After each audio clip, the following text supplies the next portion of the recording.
Hello, everyone. Welcome to today's Bible study. I'm so excited to dive into Ephesians chapter 3, 4, and 5 with you today. These chapters are packed with incredible truths about our identity in Christ, living in unity, and walking in love. If you haven't already, grab your Bible and get comfortable, and let's explore these powerful scriptures together.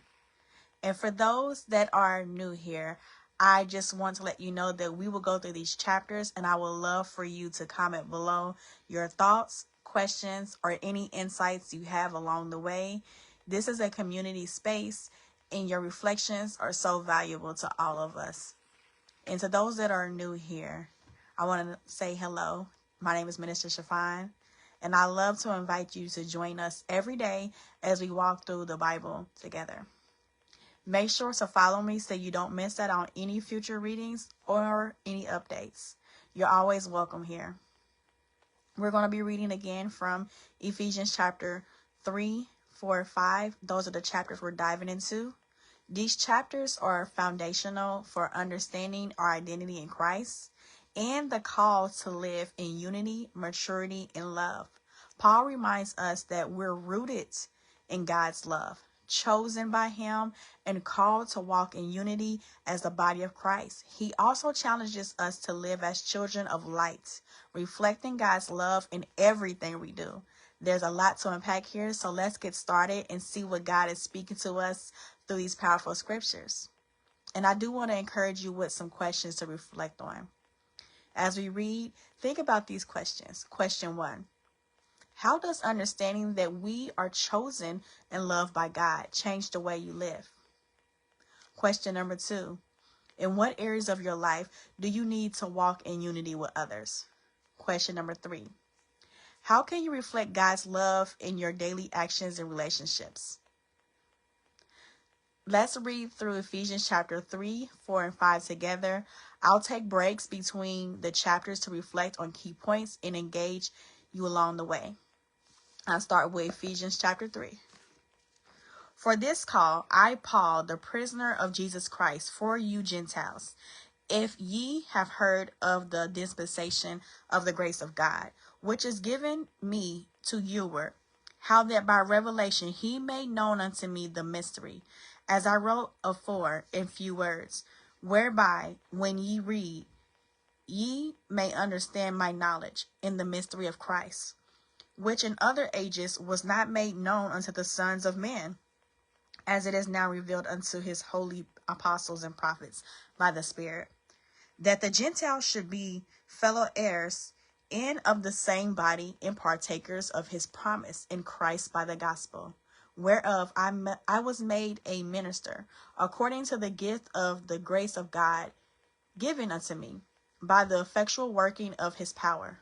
Unto me, who am less than the least of all saints, is this grace given, that I should preach among the Gentiles the unsearchable riches of Christ, and to make all men see what is the fellowship of the mystery, which from the beginning of the world have been hid in God, who created all things by Jesus Christ, to the intent that now unto the principalities and powers in heavenly places might be known by the church the manifold wisdom of God, according to the eternal purpose, which he purposed in Christ Jesus our Lord, in whom we have boldness and access with confidence by the faith of him.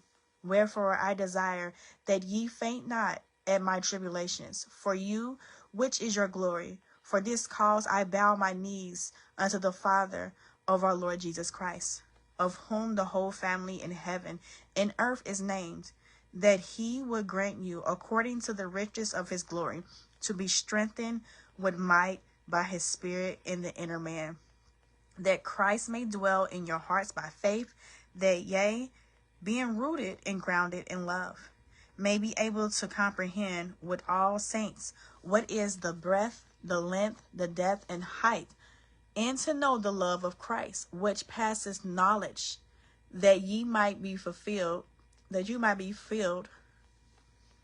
with all the fullness of God. Now unto him that is able to do exceedingly abundantly above all that we ask or think, according to the power that worketh in us. Unto him be glory and honor by Christ Jesus throughout all ages, world without end.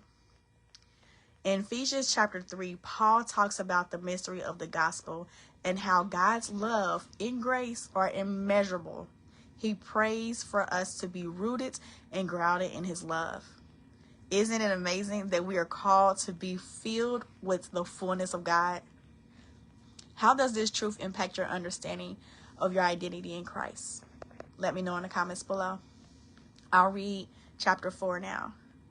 I therefore, the prisoner of the Lord, beseech you that ye walk worthy of your vocation wherewith ye are called, with all lowliness and meekness, with long suffering, forbearing one another in love, endeavoring to keep the unity of the Spirit in the bond of peace. There is one body and one Spirit, even as ye are called in one hope of your calling, one Lord, one faith, one baptism, one God and Father of all, who is above all and through all and in all. But unto every one of us is given grace according to the measure of the gift of Christ. Wherefore he saith, when he ascended up on high, he led captivity captive and gave gifts unto men. Now that he ascended, what is it but that he also descended first into the lower parts of the earth? He that is descended is the same also that ascended up far above all heavens, that he might fill all things.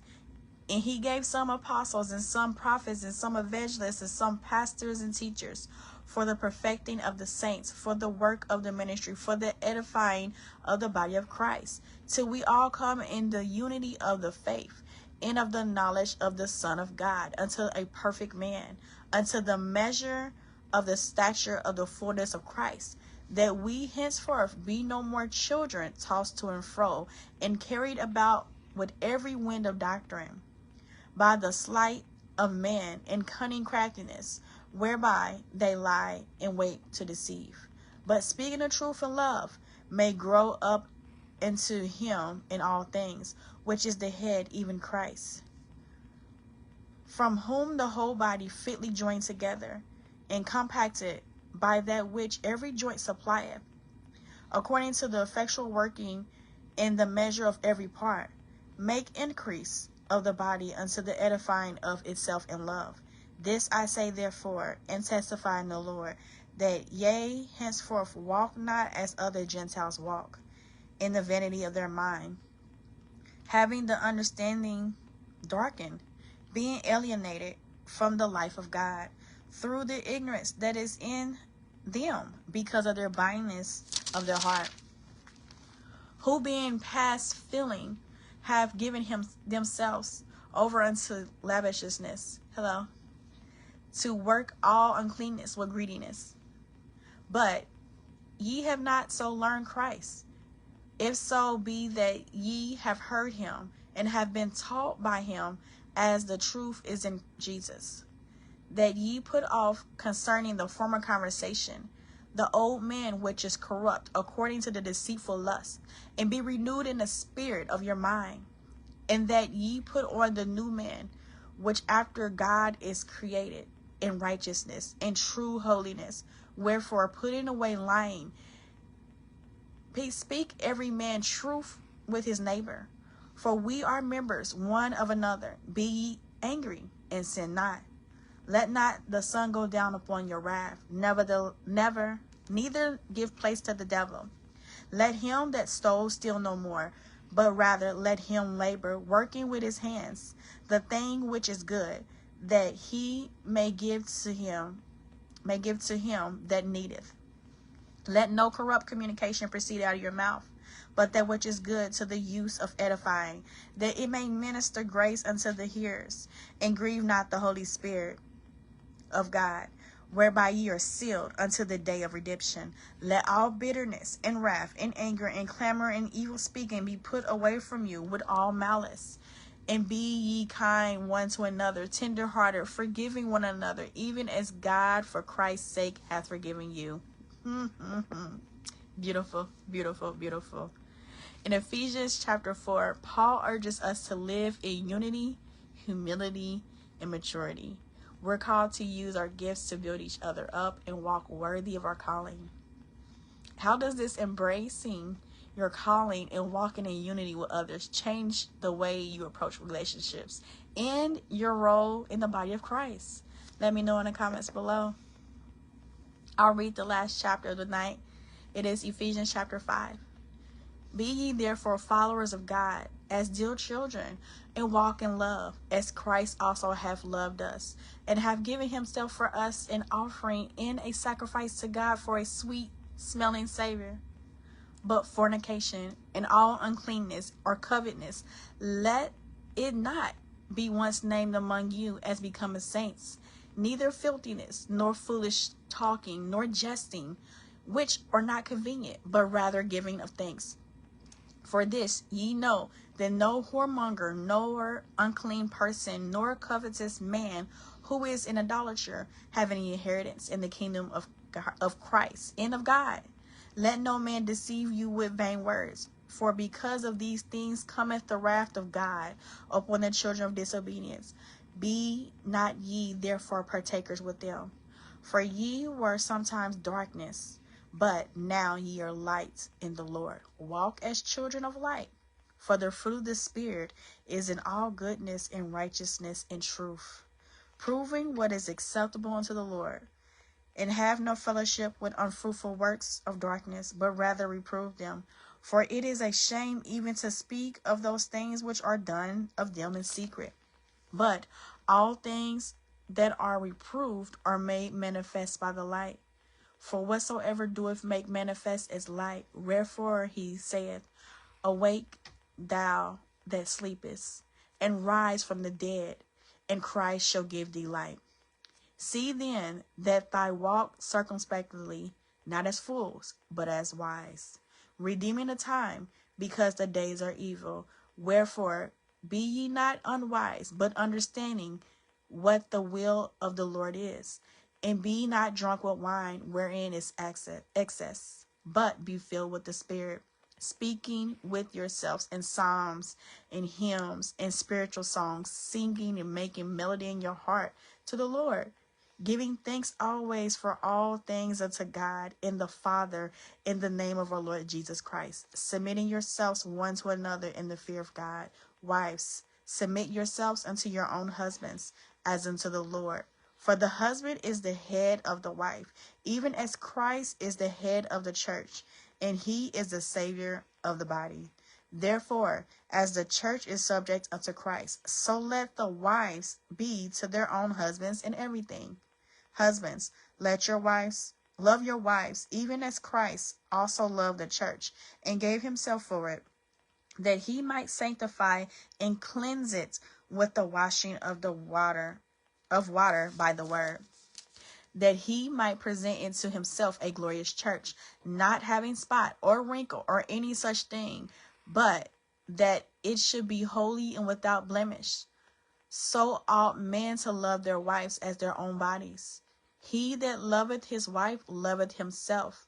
For no man ever yet hated his own flesh, but nourished and cherished it, even as the Lord the church. For we are members of his body, of his flesh, and of his bones. For this cause shall a man leave his father and mother, and shall be joined unto his wife, and they two shall be one flesh.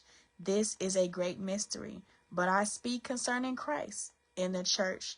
Nevertheless, let every one of you in particular so love his wife, even as himself, and the wife see that she reverences her husband. This is good. Very good. This chapter, Ephesians chapter 5, calls us to walk in love and light, reflecting the character of Christ. It challenges us to live wisely, making the most of every opportunity, and submit to one another in love. How can you live today as a reflection of God's love and light in the world? Is impactful. With brothers and sisters, with husbands and wives, it's impactful. Let me know. I want to hear from you. I really do want to hear from you. And after reading these chapters, what challenged you the most? What's one area of your life where you need to walk in unity or love? How can you reflect God's light and love today? Let's discuss this together. Drop your thoughts or questions in the comments below. Let's continue to go and dive deeper into the Word of God. I'm eager to hear and read about them. And here's a challenge for today. Pick one action step from today's reading. Maybe it's walking in unity with someone, reflecting on your identity as a child of God, or walking in love and light in everyday actions. Yes, everyday actions. What's one practical way you can apply these truths to your life today? Let me know in the comments below. And if this has been encouraging for you, make sure to hit the follow button so you can join us tomorrow for more Bible readings. Let's continue walking through God's Word together. There's so much more to discover. There's so much more to discover. There's so much more to discover. And before we wrap up, let's pray together. Father God, thank you for your powerful truths we discovered today in Ephesians 3, 4, and 5. Thank you for calling us to walk in love, unity, and light, and for reminding us our identity in Christ. Help us to live boldly by your word and reflect your love in all we do. In Jesus' name, amen. Amen. And thank you all for joining me today for tonight's Bible study session. I'm so excited to continue this journey with you. And don't forget to share this with a family member or friend member.